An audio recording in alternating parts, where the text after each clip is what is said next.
you should never let the person have doubts about the quality of the product. So if you're not sure about something, you say, I'm not sure, it's not my specialty. Don't voice an opinion, you devalue yourself, or don't produce anything that devalues your product.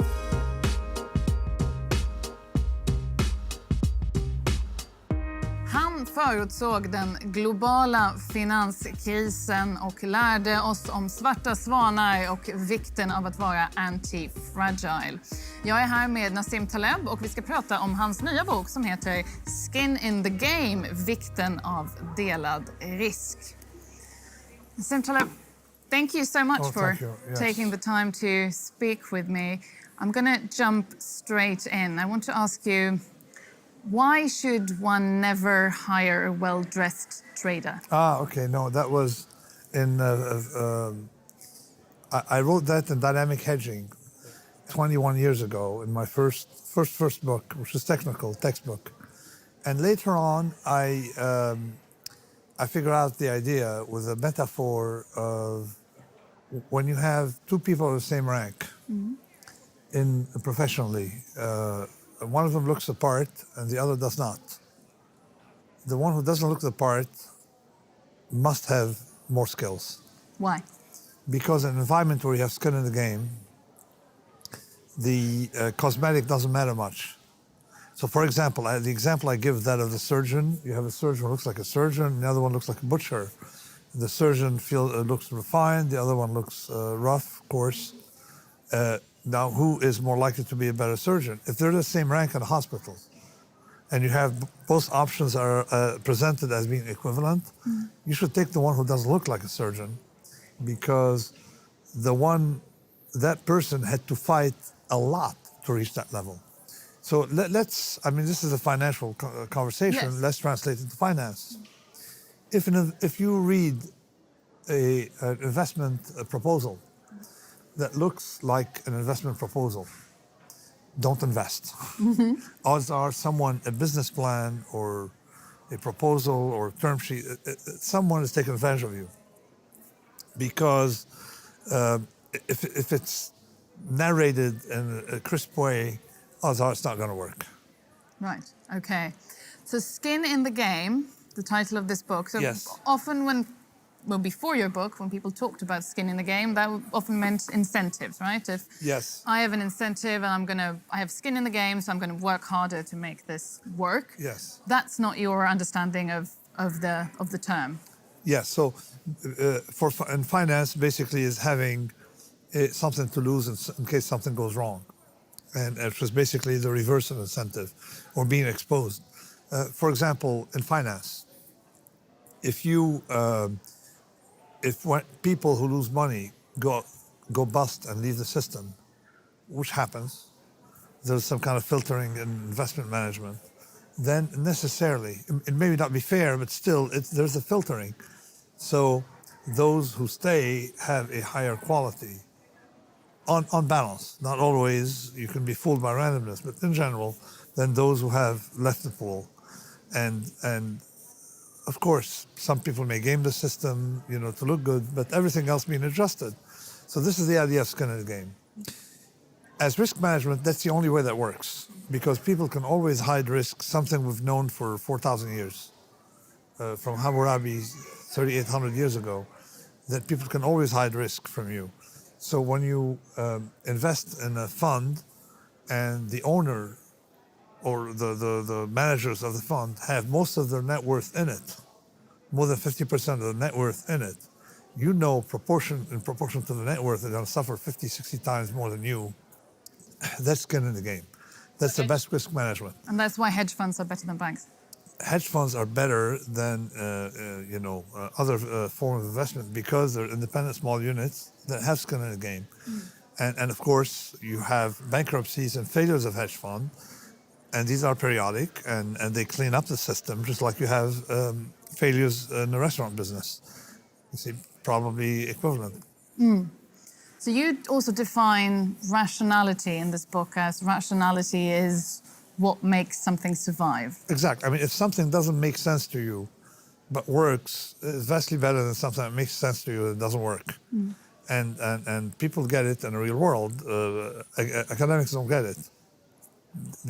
they don't get, hey, well, it makes sense. Well, if it works in theory, it doesn't work in practice, it doesn't count. So you have to explain to academics that in theory, there's no difference between academia and the real world. In practice, there is. You see? What's the definition of a bullshit vendor? Because that's an important terminology of the book. It's someone who's full of hot air. I mean, let me give examples. It's probably easier to document a good BS vendor. A good French politician would be a candidate. Paul Krugman. Okay, the economist Paul Krugman would be a perfect one. Richard Thaler, the economists to whom you grant, most of them got your medal. They are good bullshit vendors. And let me tell you who's a non-bullshit vendor, is someone who has something on the line. You see, when something goes wrong, he or she may lose money. So the idea is that unless there is something constraining you, bring you in contact with reality if you're wrong, so you exit the gene pool, you can be a BS vendor. Now, to give you an idea why the hedge fund world still works very well, we had a bunch of Nobel Prize winners come to the hedge fund world. Okay, last one is long-term capital management that went bust in '98. Well, these guys left the pool, so the system functions, is well functioning. They went bust. Exactly. You have sometimes BS vendors in corporate America and definitely corporate Europe. These people often are, they're like actors. They game the corporate. I mean, they don't know what's going on, but at the top, they don't have skills. You have more skills, evidence of skills at the level of the driver, the company driver, than you do as a manager. They ride something. They can wrap a good narrative, and they don't have skin in the game in the sense that although they get the incentive, they don't have disincentive if something goes wrong. So net, that community has made a lot of money. How does one protect oneself against these bullshit vendors? It's very easy. Don't ask someone what he or she thinks, like Krugman or something. Ask him to invest. Okay, what's in your portfolio? What's in your portfolio? If you don't have an exposure, thanks. And it has to be large enough to be harmful in case the bad thing happens. Why is honor, or why should honor be such an important concept in the economy? Well, I'm trying. It's not. It has to be concept in the economy. It has to be concept in everything. But in I don't know if you realize in commercial transactions, you only want to deal with people who don't transfer risk to others. Otherwise, the system can't function. And that was from the days of Cicero. There have been debates on what a person should reveal to you in a commercial transaction and what a person should not. You got to realize that, unlike academia, the world of business is highly collaborative. So, given that it's collaborative, it's a non-zero-sum game. And if it's collaborative, it means I do not want to do transactions with you. They're not independent transactions. They're series of transactions. And it's effectively in trading, they're sort of forcing ethical rule like my word is my bond. You see, it's remarkable how you see in real estate, in Aleppo or in central London among the Ashkenazis or among the traders, sold, they do a transaction verbally, and then the lawyers take care of the details. But they're committed. The minute they said, they shook hands, it's committed. So, and that's very important because in Anti-Fragile, I think, towards the end of Anti-Fragile, I explained that a handshake with Mayor Lansky, who was a mafioso, a big mobster, for a lot of people was vastly more robust than a contract, vetted by lawyers, because they can always mess with your contract, but someone who has self-respect will never go back on an agreement. So the market economy cannot work without honor, and honor is defined as honor your commitments, and don't nickel and dime people, but also don't try to have transaction with people transferring too much risk to them. Yes, so that's the definition of honor, to not transfer risk towards others. At least not in hidden ways. You can do it. Bankers have done it, transfer risk to Japanese investors in the 90s, stuff like that, and then rapidly you realize you cannot do business out of it. You can only run a business with something that has some kind of long-term relationship and trust. Let me explain. It's very simple. You cannot debase a currency. Debase a currency is like keep adding crap stuff inside a currency, so progressively it loses its value. And the market system sometimes does that. But when you deal with an artisan, you buy a product in Italy from an artisan, a family that's been operating for 200 years, they make sure that you will never have doubts about you may not like maybe the aesthetics of it, but you never have doubts about the quality of the product. And you always have to work that way. So when you write books, when you do anything, you should never let the person have doubts about the quality of the product. So if you're not sure about something, you say, I'm not sure, it's not my specialty. Don't voice an opinion, you devalue yourself, or don't produce anything that devalues your product. Likewise, do not hide stuff. Like, for example, you start offering people gold, and then you start adding other metals to it. You can do that a couple of times, and then you've destroyed your reputation and the system, because the system start pricing that. So traditionally, debasing the currency is what I call in my books cheapest to deliver. Don't give people the cheapest to deliver. Give a product that you think in the long run will sustain a normal business relationship with people. So when I was a market maker, people would come to me because I tried to be reliable, and I was taught by market makers to be reliable, not the best, not the worst, but always there, and never have huge margins, but never have too tight margins. You see, and it's remarkable how it works, because then if you're reliable, people come back to you. So you got to do business with someone as if you will do that for generations. Right. As a principle, and it works. And that converges to a sense of honor you have while dealing with anyone. But it's gotten worse. I mean, that's the narrative I take out from your book. I mean, the concept of skin in the game is old. It's as old as time. It's necessary. Yes. It's been around, but it's not there enough anymore. It's coming back. Okay. In the past, of course, they used to hang bankers. So people had skin in the game. Yes. In banking. Literally. Yeah, they'd be beheaded, often, in public square. And then progressively, we had limited liability. Adam Smith did not like it. He knew it was going to be gamed. But still, I don't mind limited liability, but it's got to be limited but substantial. Not limited but small or almost non-existent. So now people are starting to think of clawing back bonuses, some form, but still not enough. And then sometimes forcing people to invest. You want to work here, you got to invest. Right. Okay, and that sort of puts skin in the game. But let's go back to society as a whole. 99% of the people you see in the street are calibrated. They don't take risk from others, they don't transfer risk to others. Okay? So they're neutral. They're neutral, they're calibrated. Some people transfer risk to others, typically bureaucrats, Thomas Friedman of the New York Times, people like that. They cause wars and they don't pay for it. They transfer risk. And a lot of people are victims, all right? But so in general, we have to focus on those who transfer risk to others. And then, of course, there's a class of saints who take risk from others, all right? Such, that's the way they want to be, heroes. So people have the notion of, the present notion of heroism. There's a fellow who took a bullet for someone, a French person recently, and he was a big hero in France because people understand right away, taking risks, particularly on behalf of others, and dying, that death is the most glorious thing.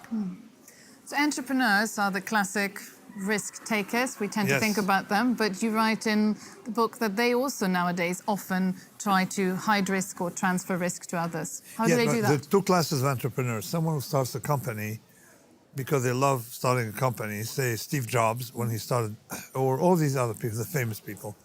And then those who start companies to sell them, okay? And without even running them. They look good and then they sell them to Uber or sell them to someone else. The second category is not honorable in my mind because they're gaming the system. And eventually, I remember a book by Michael Lewis about a fellow and later on who started Netscape or something, and then he kept getting rich by creating and selling companies that would go out of business, but he would get rich, and of course I think he couldn't do it anymore. So you have these categories. So two classes of entrepreneurs: the real entrepreneurs and those who are playing the game. So we distinguish between them. Like we must distinguish between the entrepreneur and the CEO, cosmetic CEO, MBA from Wharton, that kind of stuff.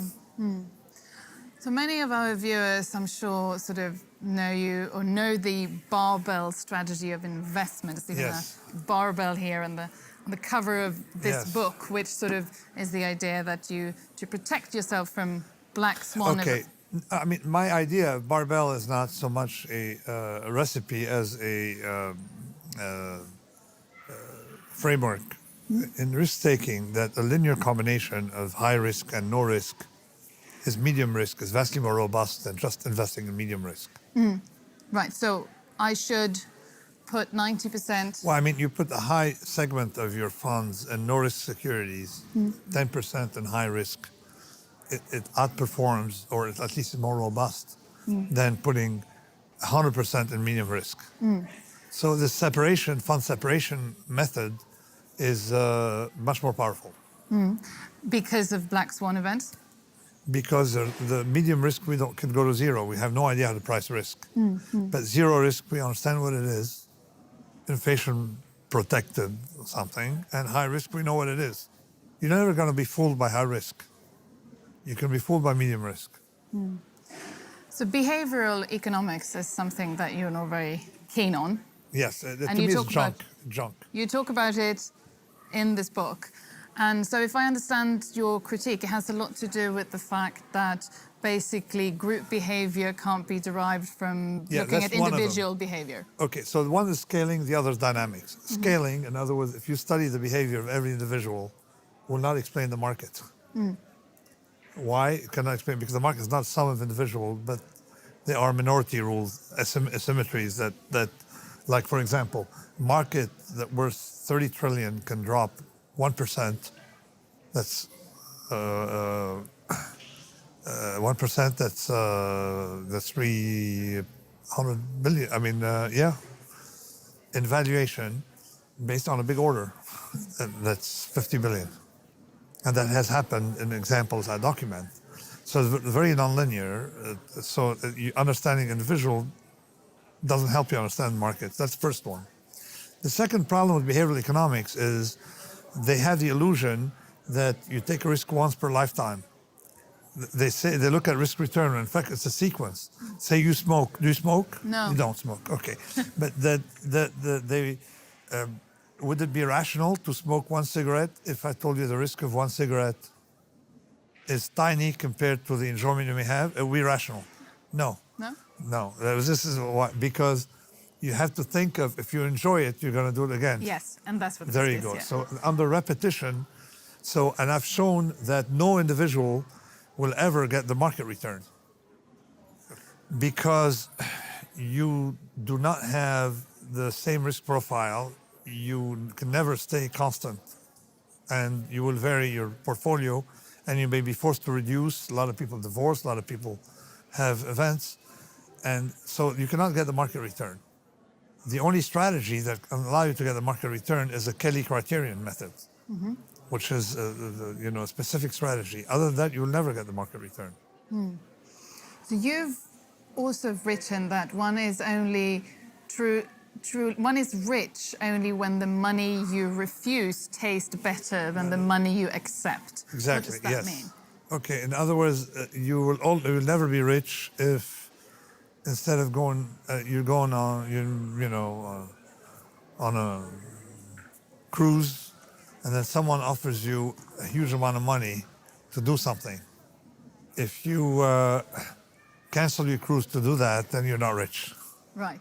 So a lot of rich people are not rich, and a lot of more modest people are rich. And you also talk about the risk of sort of when you're rich, making your life too complex. Yeah, it's invariable that people who get rich make their life complicated. So they go to a restaurant, have complicated meals, and nouveau So it looks fancy, but in fact, experimental and expensive. And then you start writing private jets rather than have the warmth of other people in a nice terminal. So there are a lot of aspects of these lives of rich people. But first of all, you buy a big mansion, and these mansions, these 15-bedroom mansions, look like a morgue, when they're empty. Especially in America, yes. Yeah, but what happened? They're not built. The problem is these in the past were full of maids and people and courtiers and second cousins and stuff. So they're not made to be empty. So people don't understand the preferences very well, and it's better to understand your preferences than be rich. What does it mean to have soul in the game? Is having an artisan has soul in the game. The best expression is a Greek word called meraki, and it means you're not doing something for the enjoyment, something even beyond. Is you love what you're doing. So I'm not a fan of Ayn Rand, but at some point I remember a sentence in Ayn Rand where she said, "People hate you if you love what you're doing." That's sort of soul in the game. So you're doing something, but you have a profound love of it. And it's remarkable. You notice that if I enjoy my writing, people will enjoy reading it. But then I have to make sure there's nothing I don't like about my writing.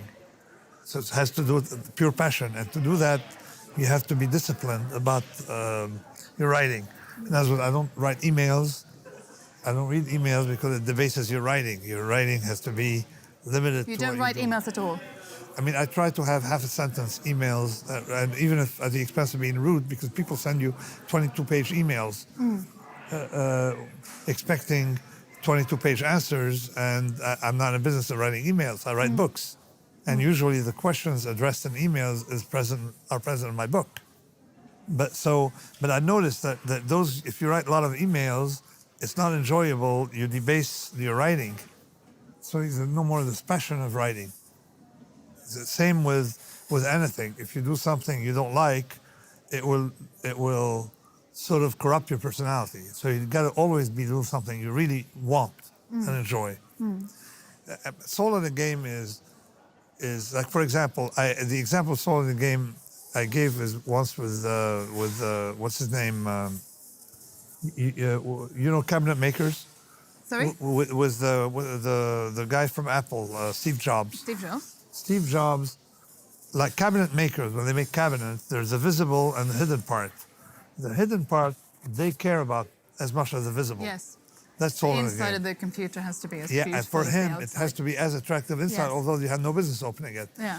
For him, that was his soul in the game. And this is why we have this. It's working beautifully. It's still working 10 years after his disappearance. And people respond to products made with soul in the game because And that's just human. Exactly. But both parties are happy when there's soul in the game. The artisan and the consumer. So, and then you have to write books that way, have soul into what you're doing. And I can tell now, it's an instinct if someone has, any kind of the second order commitment to what they're doing. And you So- just tell that instinctively. Instinctively. If you can tell in Japan how when they want to serve you water, how they have this ceremonial, and you realize they train themselves to do it better. So even serving you a glass of water, they try to have, that's in Japan, the Japanese have the sense of details and pride into what they're doing. And they do it that's all in the game. So you've criticized sort of unfettered globalization before in The Black Swan, I think, and you sort of come back to it a bit in this book because to protect soul in the game, we might need to be a bit protectionist in the economy. Yeah, you have to protect yourself from winner-take-all effects because they are brutal, they are unfair, and they cost you something in the long run. So, but not too much. Also, I can easily justify that you have a small town, Switzerland, and it's so nice that you're going to have people from Saudi Arabia buying big mansions in there, and then people are going to be corrupted. by a lot of money, and your children will be priced out of the market. So it is conceivable that it's unacceptable to say, okay, we're not going to sell to foreigners, you see.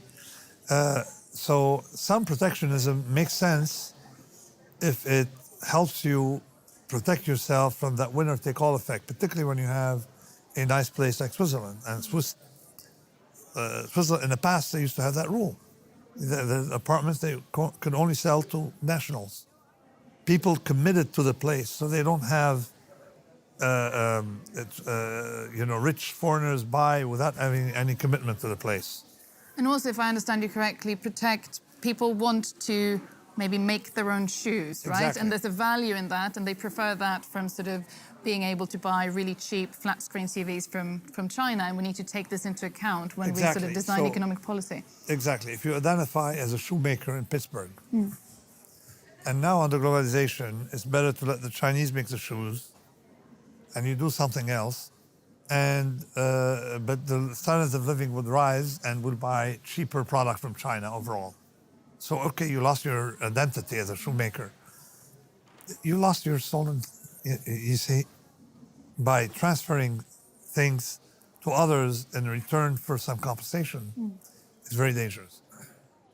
And lastly, why is love not possible without sacrifice? Nothing exists without sacrifice.